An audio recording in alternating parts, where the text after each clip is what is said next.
All right, hey, what is up? Matt Tercek, and today before we show this beautiful house right behind me, I'm going to try to answer a couple of the questions I've been getting a lot on the channel from everyone reaching out, and really it has to do with coming into town, looking at real estate. Yes, we can go in the car for a tour, but what do you do when you're here in Lake Oswego? What are the must-sees? Where do you want to eat? And of course, what neighborhoods do you have to check out? So without further ado, let's get into it. The first thing I would recommend doing in Lake Oswego is really getting yourself acquainted with the geography, actually. So Lake Oswego is basically broken up into the north side and the south side of the lake. And the best way to do that is simply take a long drive around the whole lake. Now, without stopping, this should take you anywhere from 25 to 35 minutes, but you will get a sense for all the different neighborhoods as you pass by the different neighborhood name markers, as well as go over the bridges on the south side of the lake, kind of get some perspective of what the lake actually looks like, both main lake and the canals. And you'll also get a sense for the topography, like which neighborhoods specifically are flatter and which are more hilly. After your drive around the lake, you may have a list now of a few neighborhoods that you'd like to check out in further detail, possibly even some houses or open houses to check out. That's where someone like me comes in. My team and I are more than happy to give you a personal tour around Lake Oswego where we can explain some of the extra nuances that you may not pick up on that first tour around the lake. In addition to things like average sales price of a neighborhood, we'll also cover the history and demographics of the neighborhood, some of the amenities that it might offer, such as lake easement, pools, sidewalks, things like that. And we'll also cover the architecture of the neighborhood, where we can dive deeper into different details such as lot size, when the original homes were actually built, what to look out for on an inspection period, and just overall pros and cons of living in each unique neighborhood. Now, next on the list, you're probably gonna be a little bit hungry or perhaps thirsty for a coffee.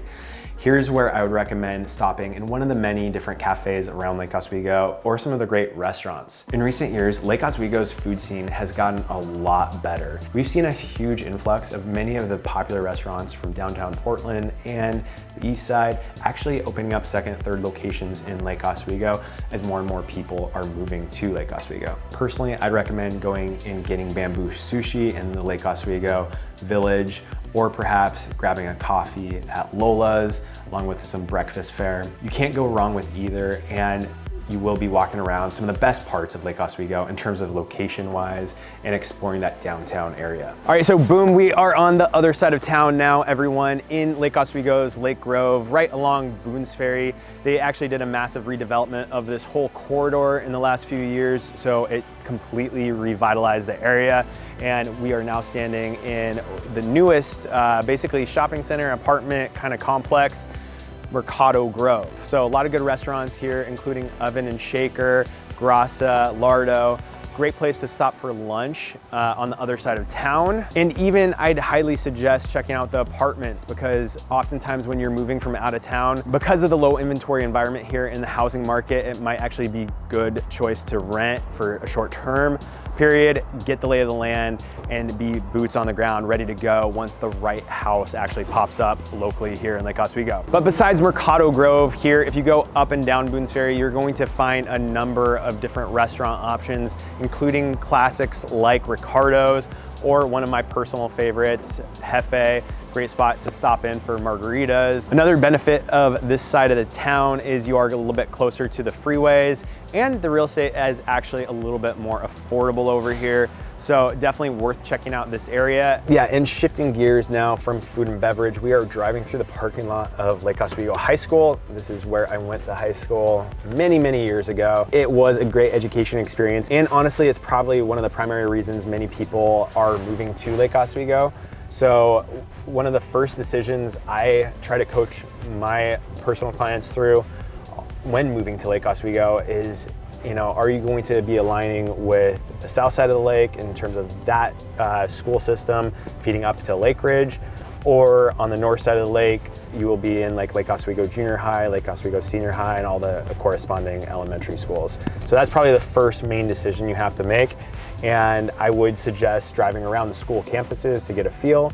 and also scheduling a time with the superintendent and some of the school staff, possibly getting a tour to see the facilities inside and checking out their curriculum and things like that. All right, and then next up on the list, if you plan to work in Lake Oswego, I would definitely recommend checking out the different business parkway locations. Right here, we are off Cruz and Meadows, and this is a very popular spot. A lot of mortgage companies, title companies, just real estate related business, as well as professional services such as attorneys, accountants, and even a lot of private doctorate offices are up and down this corridor. So I highly suggest you check out what that looks like. And I will say the best part is if you do plan on living and working in Lake Oswego, you're not gonna have to experience any of the Portland traffic on a day-to-day basis. You do basically live in a bubble here with an easy 5-10 minute commute. All right, another item on the list that a lot of people will really enjoy is checking out the local shopping centers. Right now we are standing in Cruz Village. This is right adjacent to the Cruz Way Business Park and Westlake Park, very close to I-5-217 interchange, and has a ton of great places for food. Some quicker bites, as well as some really nice sit-down restaurants, such as Cruz Tavern and Hero Sushi. Plus, one of the best coffee spots in Lake Oswego. Definitely recommend checking out Ava Roasteria. They have fantastic lattes, a lot of fun drinks there, as well as a great deli. Many of the other shopping centers are anchored by a large grocery store, such as Zupan's, New Seasons, or Whole Foods. And I'd also recommend checking out Bridgeport Village. It's definitely a premium outdoor mall. It's not in Lake Oswego technically, but it's so close by. It is where primarily we go to see movies, do some upscale shopping, visit the Apple Store, and they have a whole host of other great restaurants, including fast food places like Shake Shack. All right, and next up on the list, if you are coming to Lake Oswego, you are likely coming for some of the outdoor amenities. Lake Oswego has over 25 parks and growing. So definitely reach out and ask which ones might best fit your own personality, depending on what you like to do. Right now we are standing in Waluga Park East. There are 2 of these parks, and fun known fact, there is actually a whole hillside full of BMX trail bike courses, so it's a great spot to bring kids to mountain bike, BMX bike. And of course on the weekends, this is full of people playing Little League, soccer, all that good stuff. There is a full kids playground, as well as barbecue area right behind me. Plus it's super walkable to the surrounding neighborhoods, and I highly recommend you check this one out. And if you are wanting to have a boat on the lake, or just even access to the lake when you move here, definitely check out the different lake easements. There's over 20 on the lake, each with different amenities such as boat slips, kayak slips, swimming areas, and cost structures from initiation fees to annual fees. But we have a lot more information about lake easements on the channel, and as always, don't hesitate to reach out if that is something that you are prioritizing when it comes time to finding a house here in Lake Oswego. And so that pretty much covers what I would do if I were coming to Lake Oswego for the weekend. Everyone's situation is a little bit different though, so don't hesitate to reach out for a personalized recommendation. And also, if you need lodging, I do have a couple short-term rental options that may or may not be listed online. So those will be linked up in the description below, and reach out for a discount code.